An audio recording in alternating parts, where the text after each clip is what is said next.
What's going on, everybody? Steve here, Philosopher Cards. Thanks for tuning back in to another episode, another controversial episode of Sorcery Market Updates. So,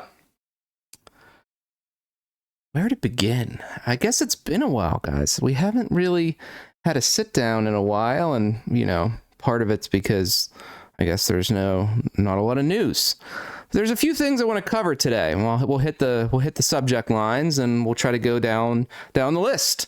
The first one is the Swedish Eric's Curiosa. Implications, what it does to values, my thoughts on it, takes, all of those things. So feel free, thumbs down, run away, you know who you are. Next thing are the dust rewards. The positives, the negatives, everything in between. The last thing I want to cover are singles prices. So I want to hit the singles prices. So the first thing, the Eric's Curiosa Swedish edition. You know, what does this do? Well, I think the most outrageous aspect of it is the alpha logo on it. You know, there was rumors swirling how many of them there are there, and one person said maybe there's 20, you know, maybe there's a whole sheet of them, so they could be handed out as future event promos. Are there other Swedish cards? Where are all these cards being stored? What's sacred? What's not sacred, right? Because, you know, some of these cards were, the expectation was at least that the art was alpha, you know, and some of them reappear as beta curios, you know, as you can see right behind me here. And I guess, you know, that is what it is, but what's sacred, what's not sacred with sorcery? So for me, I look at this and I say, you know what, the chase variant of Eric's Curiosa, which would be the foil version or the curio version, alpha sketch version rather, that's the most desirable version, right? If I'm putting that on the wall behind me, that's the wall version. I mean, I got grails back there, I got rings, all kinds of stuff. And if I'm putting something, you can't even see the alpha ones. Hang on. Oh, there she is. Hang on. You guys see her right there? Hang on. There she is. Then we have a couple alpha curios next to it and such, and I have more things out for grading. This is just what's in my display case. And, you know, if that curio sketch version is not the rarest version anymore, now we have this promo one of one, supposed one of one, nobody knows. So what is sacred? At what point will Eric's Curiosa do this to other cards? And the art collecting aspect is a very big deal with sorcery, because I mean, sorcery is about the art, right? No matter what side of the fence you're on this subject, sorcery is about the art. It is. And if you start getting into the messy weeds of, you know, let's reprint this art on this promo and, you know, make this avatar a special foiling for, you know, wins and things like, well, we can reprint the pictures because the text isn't on it. Like, you're really, you know, you're walking the line there. You're walking the line, right? And same thing with those rainbow foil avatars. Same types of concerns. The concern of, okay, somebody got this promo card. Isn't that neat? It's Swedish. Eric's, you know, Swedish. It was at a Swedish event. 21 people. Yeah, it's great. It's great. I mean, it's just when there's no communication about what to expect, you have to expect the worst. And I've been saying that with sorcery for a long time now, a very long time. When you don't know what to expect, you've got to expect the worst. Take that for what you will. Let's move on to Dust. The Dust store dropped, which was exciting. And obviously, there was a painting up on the Dust store, which a patron and friend of mine was able to claim the painting. And, you know, it was rather expensive, 25,000 Dust. I think at the time I had 10,000 in my account. I only put 10,000 in because I figured, well, that's enough to buy everything I want whenever it finally does hit. So I'll just do that. And I know others were racing towards that promo, or I'm sorry, that painting. And, you know, we had a winner, which was excellent. The painting, amazing flavor. I absolutely loved that painting being on there. That's one of the. Now, again, this goes back to you don't know what to expect. Anything can drop on the dust store now, right? Painting, original art, alpha boxes. You don't know what to expect. Amazing. That side of it, amazing, right? The other side of it, when you're starting to mess, not as amazing for folks, but that was great. And the one aspect of the dust store, now I should say too, everything shipped. I've already got my shipping and tracking information. I placed the order after the dust store crashed a little bit, but it's being fulfilled very well. Interesting to see where and how it's being fulfilled from. Obviously, that was very interesting to me. If you don't know what I'm talking about, go read your tracking information, go read your email information from your orders and see for yourselves. So I found that to be very interesting, and kind of confirmed some things for me. We'll leave it at that. But the downside of what occurred in the dust store was the increase of total lifetime purchases per item to 3. I found this to be very negative.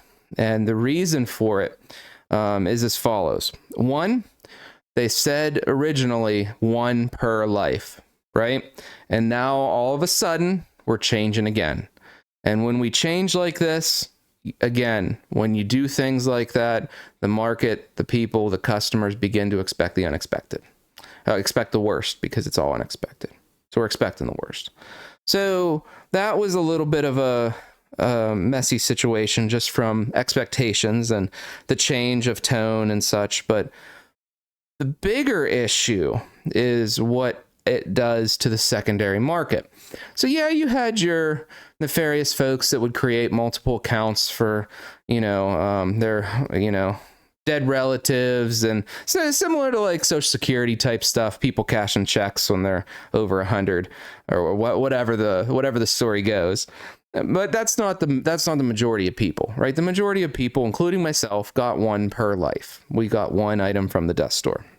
And I think what we found, Eric's Curious made this decision for 2 reasons. 1 is they want to make sure that the dust is being primarily used by the people who obtain it and not being bought and sold.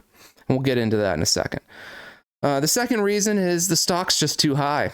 I think they expected things to be out of stock faster than it was, and it's not. So they're allowing more purchases to occur. The downside of what this does is, if you have 1 color out of space and you're only able to get 1 per account, if I want a second, I have to go to the marketplace and buy 1. So now I don't have to do that. I can get a total of 3 color out of spaces without visiting the marketplace. And what that does is you have your other person over there that bought their 1 and they try to sell it. Well, now you have supply, the demand of buyers is lower, right? Because I don't need to go to the marketplace to buy more the color out of space. The person who puts their card into the marketplace will then have to decrease the value to entice somebody to go buy it. On top of that, you're going to have people that buy multiple copies with the intent to resell some. Now, for the most part, if somebody has an intent to resell one of their dust store promos, they have to hand over their promo, right? They're not going to have one then. Now you have the ability to still keep one and sell 2. So what this is going to do is it's going to put significant downward pressure on the value of dust promos. And dust promos are not players' cards. They're collectible items by nature. They're all different variants of cards in existence. They are not players' cards. And what's happening by increasing the amount that folks can get will increase the amount of them in the marketplace. and it decreases the overall value. And this is the same issue that folks brought up with the whole alpha box. So they said, originally there was 36 packs in alpha, and a certain milestone kicked it up to 30, or no, the delays, I'm sorry, kicked it up to 39. And, I think there were some other YouTubers that said, well, I don't want 3 more packs, because all that means is 3 more packs of cards are going to be out in the world of alpha. And this is the same thing. There's just going to be more promos in the world. So what's going to happen is the price of dust will go, flat to lower, but the singles prices will 100% go lower. 100% go lower, because the dust is more valuable, because you have the ability to choose. And you have the ability to use other dust and other things that you have towards an item versus paying full price out in the marketplace.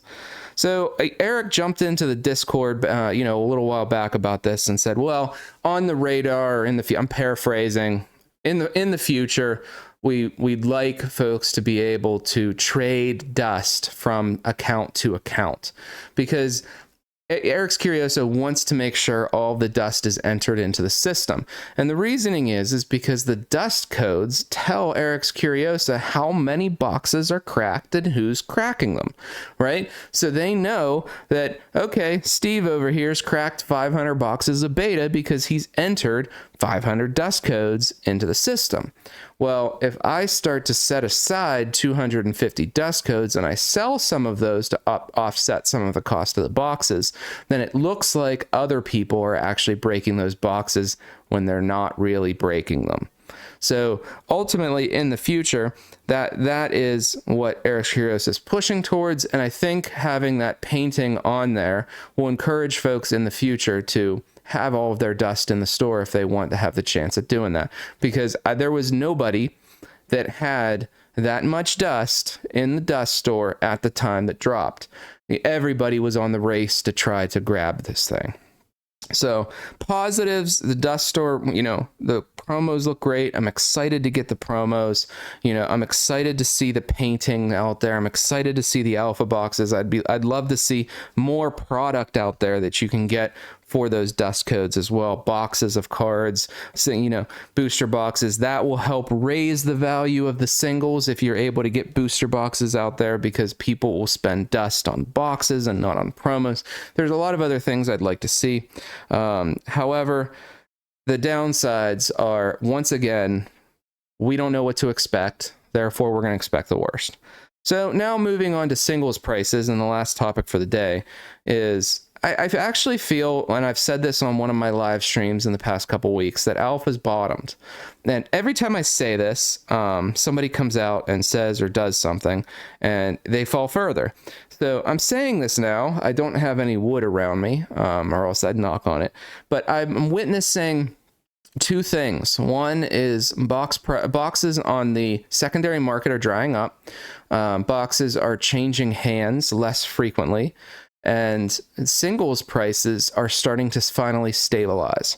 So I've seen singles prices not go below certain numbers, and usually, for example, that's unique foils below $200 price point. So things are pretty much stabilizing, and box prices need to push a little higher, which will ultimately push some singles a little bit higher as well. I think we're reaching a point with alpha, and I've thought about this a lot, and what I think it is truly, the folks that wanted to sell are out, or they're, for the most part, they're out. The folks that are left bought up those boxes, and we'll say there were 100 people that controlled the majority of the alpha, and instead of that 100, now we have probably 300 people that have a smaller portion of that alpha. So lots of boxes are still getting cracked, and lots of folks are still buying. Now, from a singles perspective, like I said, the unique foils are doing well. All the other foils, they're not great, right? If I do a collection buy, I'm pricing alpha foils so very low because they just don't move. They don't move, and I'll sit on them for a very long time, which I'm okay with that. Especially if I buy at a certain price.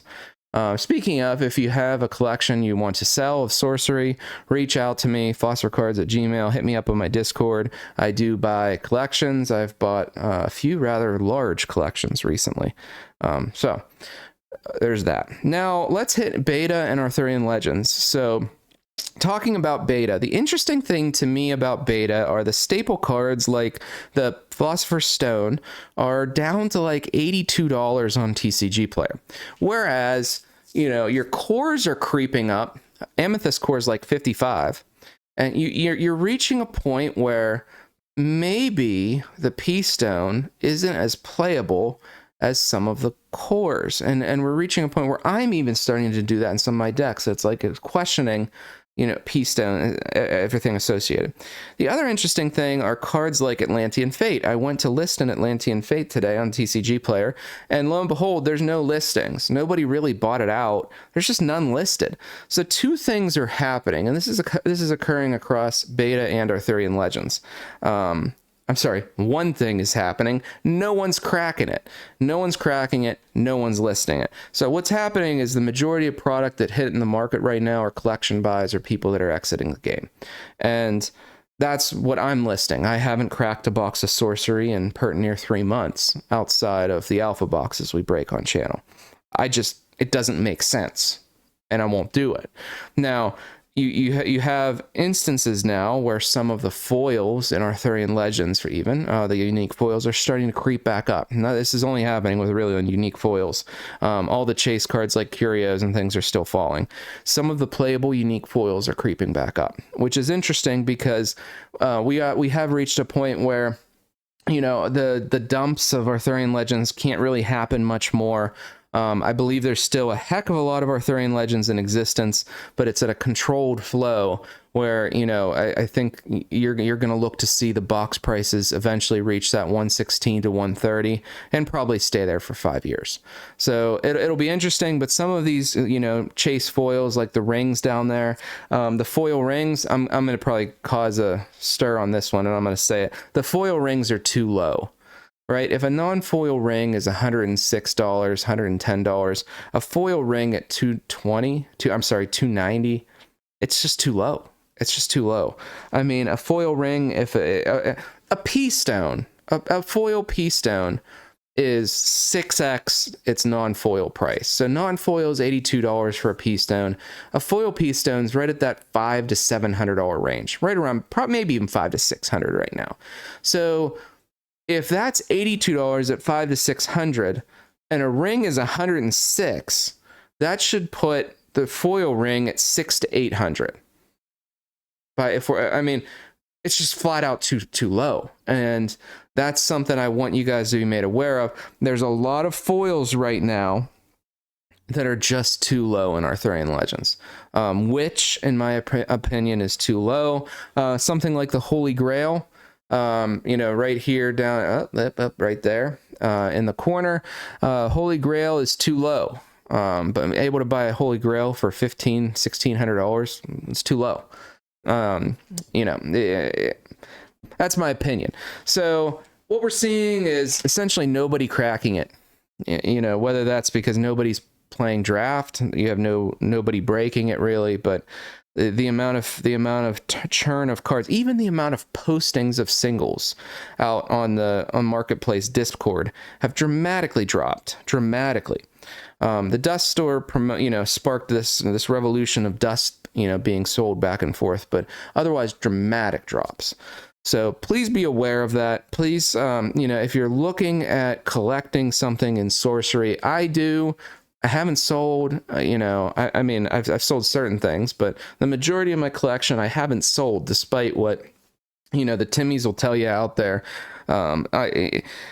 My view, it remains unchanged, that be careful, buy the cards that are truly collectible, be careful with set collecting, be careful with collecting everything.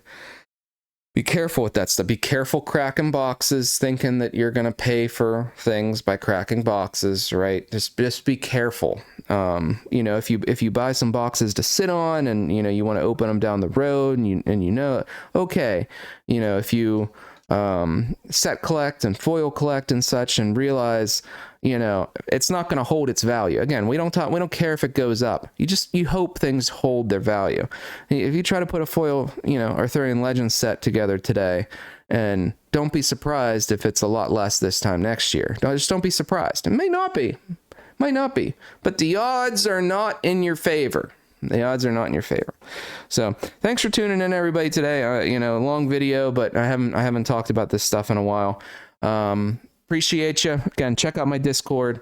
Check out my Patreon to get in on deals on sealed product at incredibly low prices. So it's been incredibly successful. We partner with a local LGS with me, and it's been a wonderful program so far. And we're sold out of slots currently, but if you're interested, message me. I have a line whenever we do open new spots. You'll get in the line.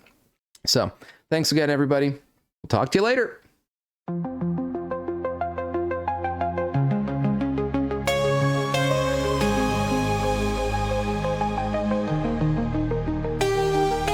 Digital age we're living in, treasures hidden in the packs we win, pictures on cardboard thin, fighting scalpers till the end.